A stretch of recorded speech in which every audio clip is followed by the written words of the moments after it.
Hey YouTube, welcome back to my channel. Today I'm going to talk about oversharing, and particularly oversharing online and how that is just not ideal and my experience from it.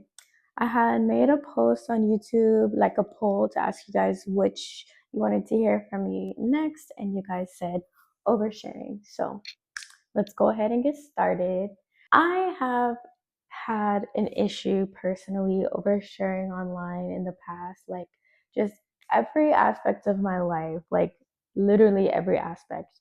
I can't really pinpoint exactly why I did it other than the fact that like I felt like I was venting, like I felt so just fucked up inside. Like I'm used to talking to people about shit that happens with me or like my feelings. Like my best friend is pretty much the one.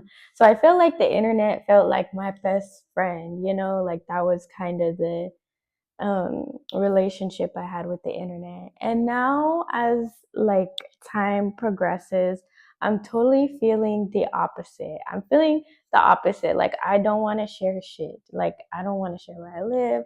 I don't want to share like my life like I used to because of the repercussions of oversharing in the first place. Also, another thing that I've seen now, like people will tend to overshare like on TikTok, like story times on TikTok. And I know this because I watch a lot of commentary channels and I've seen, for example, like a lot of like mom influencers or like poverty influencers or the lady who fell in love with their psychiatrist, Kendra. I feel like just like a lot of oversharing in general, like your parenting skills or your cleanliness or lack thereof, or just like your overall feelings in general, like when it came to Kendra and how she felt about her psychiatrist and the intricacies of that story. I could, cover it if you want, but literally just look up Kendra and like fell in love with psychiatrist, and there's like a bunch of commentary channels on that.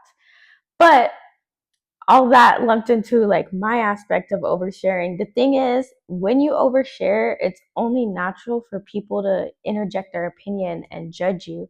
And not only that, but become emotionally invested in what you do next and forever. Like that's what it feels like.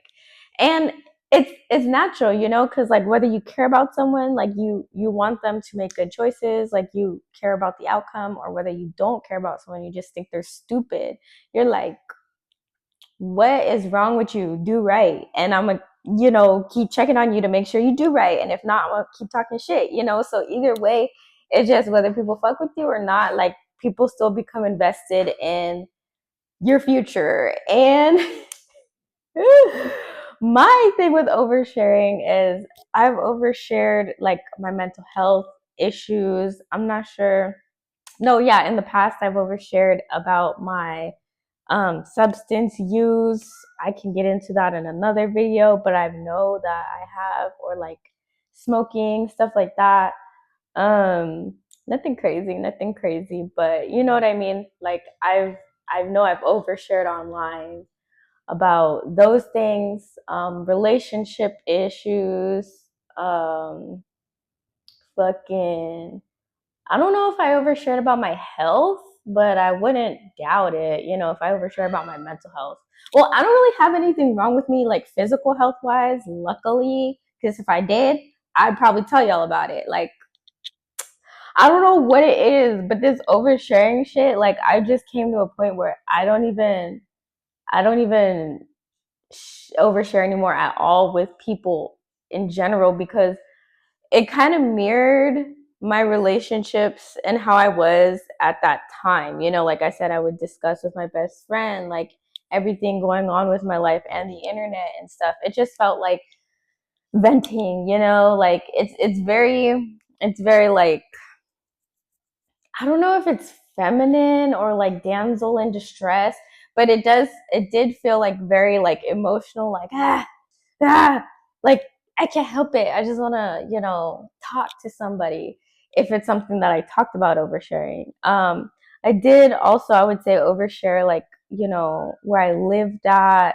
That could kind of be compared to the influencers, like I said, like the kind of the poverty influencers I've seen covered on YouTube, like people sharing their government assistance or how many kids they have, what they cook for their kids and like their household. And sometimes they're not the cleanliest, so they get like backlash and shit. And, you know, just like the shit you don't think about, just sharing your your life, you know? Like I don't think there's anything in my backgrounds that have ever gotten me backlash per se. Like in my backgrounds, like usually it's something I say, like something unhinged and whatever, because sometimes like in the past, like I didn't care about looking bad or making people mad. I didn't care about like my future or nothing like that. But in the past, like I've overshared talking shit, and people will look at that shit like that's who I am today because it's the internet, you know, like people are watching it now and forever. So that's another thing that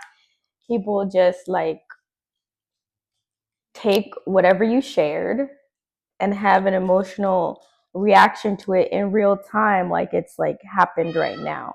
And that goes with my oversharing, my talking shit, um, all the drama and stuff, and basic. Bro, please, my cat wants to go outside.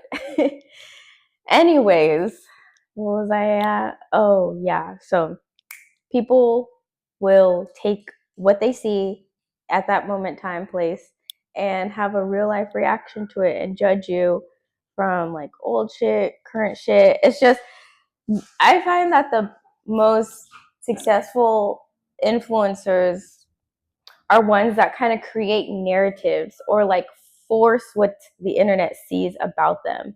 And that is very strategic, smart, cunning, calculated, good, right? Long term growth, longevity. But I have always been the type of person who is like super duper real life. Like, I don't really make up stuff on my channel for like more engagement or like any platforms for that matter. Like, so it's just kind of like more real with me. But the downfall of that is when I start talking about my problems, you know, the oversharing and how that can be like so negative because people come emotionally invested in that shit. Like when you're like on some real life shit. So how to avoid oversharing online. I found that I literally just have to stop oversharing in general. Like when I stop oversharing with people, like in general, then it will spill into online because it's like I'm just keeping everything inside regardless. So it's going to stay inside. Like, you know, does that make sense? I'm going to see if I can phrase that another way. And another thing about me is like I always feel like I rephrase everything I say in multiple different ways because people don't understand what I say the first time, which is mind-boggling to me because I speak perfectly good English, but my brain does work in a weird way that phrases things interesting at times. So that's why I feel like I have to like re-clarify the point multiple times because the way I word things is odd. I notice that when editing my videos.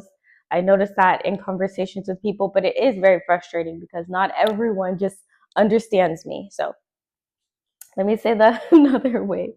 When I don't overshare in real life, I won't overshare online. But in order not to overshare in real life, I just have to not talk about anything. And then that makes me not talk about anything online, you know? So it's like in real life kind of mirrored my online presence of oversharing. So I feel like whenever you see people oversharing online, it's usually what follows oversharing in real life.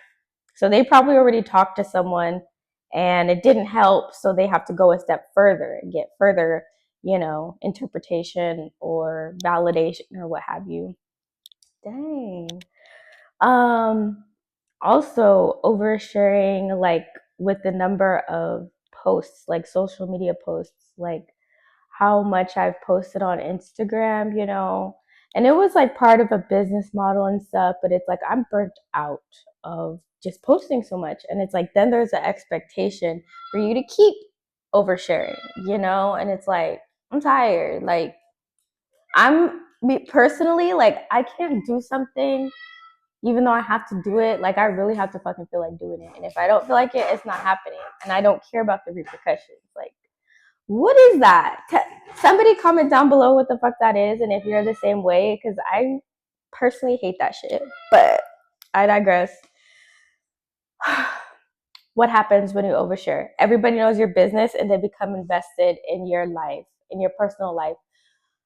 Oh, thank God I haven't created a multiple part series on TikTok oversharing shit, but I have overshared on YouTube, on lives, on streams, on a bunch of shit. But I am grateful that I haven't done it on TikTok, and then someone made a YouTube compilation video reacting to said oversharing. Like I see a lot now. It's like oversharing culture, but especially specifically on TikTok. So it's like, like people recording their crash outs, because when you're crashing out, you just like don't give a fuck. And you're like, hey guys, listen to this bullshit. Like it feels, maybe it's like a disassociation happening with real life and like, what's like you're airing out shit. I don't fucking know, but nothing good comes from that shit because people just get really invested either in a positive way or a negative way. And it's just not the vibe. So I would say that you really like I'm talking to myself as I'm talking to you guys because I'm like actively getting over this oversharing thing.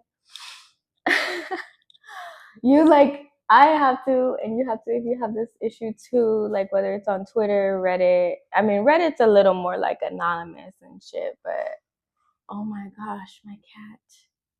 Get down, please. He's so travieso, like the fuck. He's always sorry, he's distracting me. What was I saying? Um oh yes, what we have to do to stop oversharing. So what I did is I just stopped talking to people about things that are like eating me up inside. And I started to talk to Chat GPT instead. And granted, people do give me shit for that. People do give me shit for talking to Chat GPT because there's, shit about how it validates your feelings and stuff. But, version 5 is supposed to be different. I still refer to Chat as an it.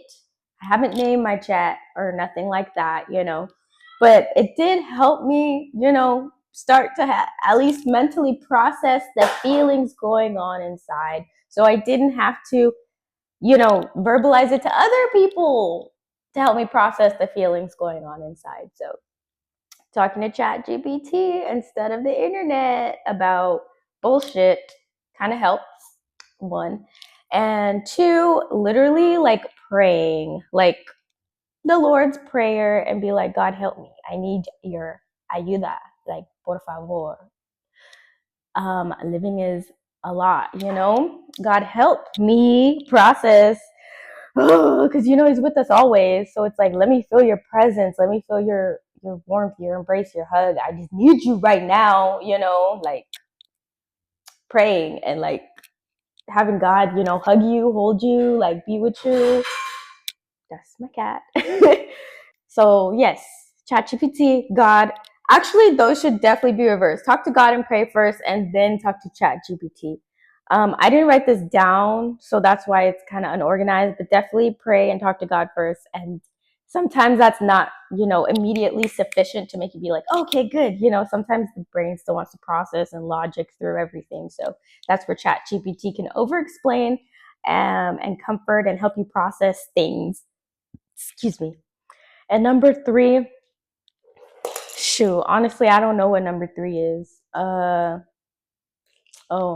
yeah, I don't know what number 3 is. There is no number 3. Those are just 2 things that I found have helped me stop oversharing online because the long-term freaking repercussions of it are your friends are going to know your business, your family's going to know your business, strangers are going to know your business, and they're going to be invested in you and worried about you and stuff, even when shit is fine, like, and judge people based off shit you've talked about. It's just, it's not, it's not, it's not it. Anyways, let me know what you guys think of this video, and make sure to like, comment, and subscribe.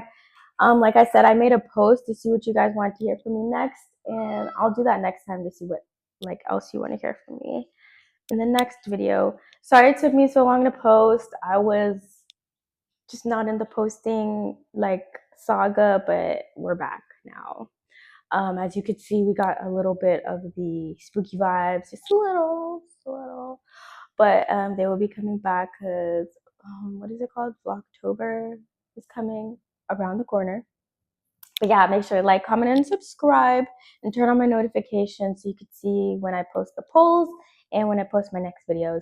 And if you just love me so much, make sure to subscribe to my Patreon, where you can see all my YouTube videos ad-free 5 days before they drop on YouTube. But yeah, thank you guys so much for watching. Stop that oversharing. Talk to God, talk to chat. And I will see you on the next video. Bye.